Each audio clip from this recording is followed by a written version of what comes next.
Il y a 2 jours, il y a un car qui est resté bloqué et je vais t'expliquer un peu la situation parce que ça me semble intéressant de te montrer ce qui peut arriver. Alors là, il s'agit d'une ligne scolaire donc sur le secteur de Ploudaniel où il y a des passages assez étroits à certains endroits. Ça veut dire que tout simplement tu peux pas croiser, que ce soit des voitures et forcément des poids lourds, que ce soit des tracteurs, des camions, etc., etc. Et tu vois sur la photo que je viens de mettre là que le car il est en mauvaise posture. Alors je te rassure, hein, il n'y a pas de dégâts et il n'y a pas de blessés non plus. C'est juste pour te donner un exemple de situation auquel on est confronté sur certains, enfin, où ça peut arriver sur certains services scolaires, notamment pour des routes trop étroites. Alors, pour t'expliquer un peu la situation, le car, il assurait donc son transport scolaire, il avait 4 passagers à bord, et à un moment donné, il arrive à, euh, à un endroit où il y a un poids lourd qui est juste en face de lui, donc forcément, c'est pas assez large pour pouvoir croiser. Alors le car, ce qu'il fait, c'est qu'il essaye de serrer au maximum, comme tu le vois sur la photo, le bas-côté. Et alors, ce qui s'est passé, c'est que il a serré pour faire au mieux pour pas qu'il y ait un accrochage tout simplement avec le poids lourd. Et puis progressivement, il s'est enfoncé, tu vois, sur le bas-côté, ce qui fait qu'il est resté complètement bloqué. Parce que une fois que t'es parti, en fait, après, tu peux plus sortir. Donc, impossible de sortir le véhicule. Alors, quelques précisions, c'est que déjà, d'une part, c'était très humide parce qu'il a beaucoup plu ces jours-ci. Alors pour info, ça s'est produit il y a 2 jours. C'était donc au petit matin. Donc on avait commencé le circuit, on avait 4 passagers à bord. Et puis, alors comme tu le remarques, c'est vraiment humide. Alors on le voit peut-être pas forcément sur la photo. Il y a eu beaucoup de pluie les jours d'avant. Et ce qui se passe, c'est que c'est très boueux. Donc, quand tu commences, par exemple, à sortir de l'enrobé, et ben, à un moment donné, avec le poids du véhicule, il part. Et après, c'est impossible de le ressortir sans avoir de matériel pour pouvoir le ressortir. Donc, voilà ce qui s'est passé. Voilà la situation. Et c'est aussi lié, tu vois, à certains services où tu roules sur des routes assez étroites. Eh ben, il y a des moments où c'est pas facile parce que tu peux très bien croiser aussi d'autres véhicules qui t'amènent des fois à manœuvrer. Soit t'as pas de visibilité arrière parce que là tu remarques qu'il fait nuit, hein, donc pour faire la marche arrière, c'est très complexe et même assez dangereux. Et tu n'as des fois que comme solution d'essayer de serrer au maximum, mais même tu vois dans certaines situations comme c'est le cas ici, tu vois pas forcément bien, il fait nuit et tu le retrouves très vite tout simplement sur le bas-côté et après une fois qu'il est parti, c'est quasi impossible de pouvoir le maîtriser et ressortir. Alors ça peut arriver, hein. Pour nous, je vais te montrer quelques photos après intéressantes. Ce qu'on fait quand c'est comme ça. Alors ce qui s'est passé, hein, pour te résumer la situation, la personne, donc la personne qui conduisait le car a contacté l'astreinte. Il y a une personne donc qui est venue avec un autre autocar pour prendre les élèves à bord, continuer le circuit. Et il y a une personne de l'atelier qui est venue aussi pour constater un peu l'environnement, voir comment il était positionné le véhicule.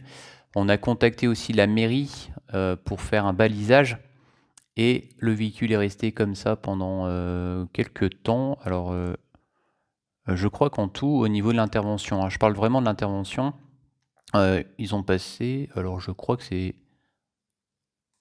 alors si je dis pas de bêtises, c'est plus de 2 heures d'intervention pour pouvoir sortir le véhicule. Alors je crois que c'est ça, hein, je suis pas sûr de moi à vérifier, mais sache que le véhicule, ben, il est resté là. On a pris un autre car pour assurer le service scolaire. Et après, il y a eu la partie de la commune enfin la partie du travail de la commune qui a fait un balisage pour sécuriser le secteur. Et après, on a fait appel à une société, et ça va t'intéresser, je pense. C'est une société qui s'appelle Dizes. C'est une société spécialisée pour le remorquage des poids lourds. Alors, tu vois sur cette photo un sacré engin là sur le côté.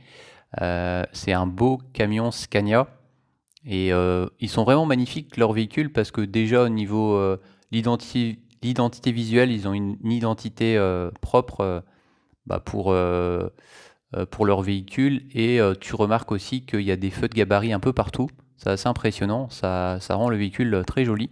Et les jantes aussi sont vraiment particulières parce que c'est pas des jantes classiques, c'est des jantes une partie peinte avec une partie comment je pense que ça doit être des jantes chromées à mon avis et il y a à la fois une partie qui est peinte et une autre partie qui est un peu différente. Enfin ça rend le design en tout cas du véhicule très très joli, un design très réussi. Alors, donc ce qu'on fait tout simplement, c'est qu'on fait appel à cette société, il vient pour remorquer le véhicule. Donc là, ce qu'ils ont fait, à mon avis, c'est qu'ils ont, bah, on le voit, hein, ils ont ouvert le trap, parce que tu vois, tu as une trappe sur les véhicules en général devant, pour pouvoir accéder à un crochet. Donc en général, tu vois, le support qu'il y a entre les deux feux, où tu as la calandre avec la marque, donc MAN, en général, ça, c'est démonté. Donc on retire complètement ce support, et on accède ensuite à une fixation. Tout simplement, on va fixer sur une barre le véhicule attaché au système de remorquage. Alors, je peux pas comme trop m'avancer parce que j'étais pas sur place. Si j'ai l'occasion, ça serait vraiment une super idée, je pense. Ça serait de faire une vidéo carrément. Si l'occasion se présente et que je peux être présent, bah, j'irai faire une vidéo, comme ça te parlera plus. Donc voilà, on est sur la deuxième photo. Il y a 4 photos au total. On va ensuite passer sur la troisième photo. Et celle-là, elle me plaît bien. Tu vois bien le Scania là, du 10S. C'est vraiment des véhicules qui sont magnifiques. Alors, je sais pas quelle est la puissance du moteur. Ça doit être un moteur, à mon avis, assez impressionnant parce qu'ils utilisent à chaque fois ce genre de véhicule pour tracter des poids lourds. Donc, c'est vraiment des engins particuliers. Alors, ce qu'il a fait, donc à mon avis, c'est que donc ils ont enlevé le support, il s'est placé, il a dû mettre un système avec une barre pour accrocher le véhicule et il a dû tout simplement tirer sur l'autocar pour le sortir du fossé. Et après, tu vois le résultat avec la dernière photo, donc la photo 4. Et là, on voit le résultat. Donc le car, on a de la chance, il n'est pas abîmé. Il y a un peu de terre là, on remarque surtout au niveau du porte-à-faux arrière et au niveau aussi de l'enjoliveur arrière. Et on voit les traces, hein. Donc tu vois que ben c'est quand même. Alors on voit peut-être pas bien d'ailleurs sur la photo, mais c'est quand même assez humide, surtout au démarrage, enfin au début, tu vois. Bon après avec le poids, ça va très vite, hein. Donc voilà, là c'est plus heureusement plus de peur que de mal parce qu'il n'y a pas de blessés et puis voilà, ça reste quand même une situation. C'est pas la première et je pense pas que ce soit la dernière. Ça arrive de temps en temps, tu vois. Moi, je dirais en moyenne une fois par an, peut-être, où on fait appel au 10S. Ça arrive de temps en temps pour des situations similaires, c'est-à-dire que le car il serre trop et il se retrouve dans le fossé parce que il y a pas des fois ça, c'est trop.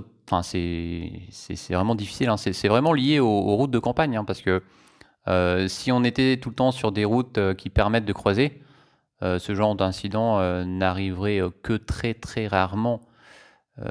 Mais là, sur des routes de campagne, c'est déjà arrivé et ça arrivera encore. C'est-à-dire que quand on ne peut pas croiser, on essaye des fois de se ranger. Et ben, au final, avec le poids du véhicule, on est amené à partir dans le fossé. Alors, quelques précisions aussi, on fait appel au 10S quand les véhicules tombent en panne. Si on a par exemple un embrayage, un problème sur un embrayage, des choses où le véhicule est complètement immobilisé et qu'on peut plus se déplacer avec. Alors là, c'est vraiment véhicule vraiment immobilisé. Des fois, ça arrive qu'on puisse le rentrer au dépôt. Mais si le véhicule est complètement immobilisé et qu'on ne peut plus avancer du tout, on fait aussi parfois appel à cette société pour remorquer le véhicule. Alors moi, ça m'arrive, hein, ça m'est déjà arrivé. Alors c'est vieux, hein, je faisais un service de ligne régulière sur Brest avec un Van Hool, un T915 CL, et j'avais eu un problème d'embrayage, je crois que j'avais plus du tout d'embrayage. Il y avait voilà, plus de possibilité du tout hein, de pouvoir avancer. Alors c'était assez fort parce que j'étais en plein centre-ville de Brest. Alors je te laisse imaginer la galère déjà pour pouvoir accéder au car, donc avec le camion qui m'a remorqué. Après, ça a été assez rapide, hein. Le gars, quand il est arrivé, ça a été très rapide. Donc on a tiré, c'était sur un vent nul, donc on a tiré le support devant. On a carrément enlevé la calandre pour pouvoir accéder à la barre de fixation. On a fixé le vent nul et on l'a ramené au dépôt. Alors là, moi, ce que j'avais fait, c'est que j'avais pris le volant du car, j'avais démarré le véhicule, comme ça j'avais de l'assistance, et je suivais tout simplement le véhicule qui me tractait. Donc voilà, c'était un exercice assez sympa d'ailleurs. Et donc j'ai fait le trajet entre Brest et Lannilis. Voilà, voilà. Et si l'occasion se représente, ça pourrait être vraiment, je pense, une bonne idée de vidéo et de demander aussi d'ailleurs aux DISES si eux ils seraient d'accord. Mais je pense que ça pourrait vraiment mettre en valeur aussi cette partie poids lourd. C'est pour ça, je sais pas si tu te rappelles, j'ai fait une vidéo il y a quelques temps avec une mise en valeur des poids lourds. Ça t'a peut-être surpris, c'est parce que j'essaye aussi de mettre en valeur un peu tout type de mobilité et les poids lourds font partie aussi des mobilités. Et si en plus on peut faire un lien entre les outils utilisés dans le transport routier, enfin de marchandises la plus, c'est-à-dire un tracteur, pour pouvoir faire le lien avec les autocars, ça pourrait être vraiment sympa. Donc si l'occasion se présente avec le DISES de faire une vidéo lorsqu'un car sera, quand on aura nécessité en tout cas de les contacter pour pouvoir sortir un car, ou si un véhicule est en panne, c'est clair que ça peut faire l'objet d'une vidéo et forcément si aussi je suis dispo. Donc à voir quoi. Voilà, on s'arrête là en tout cas pour cette vidéo. On se dit à demain pour la prochaine. Kenavo!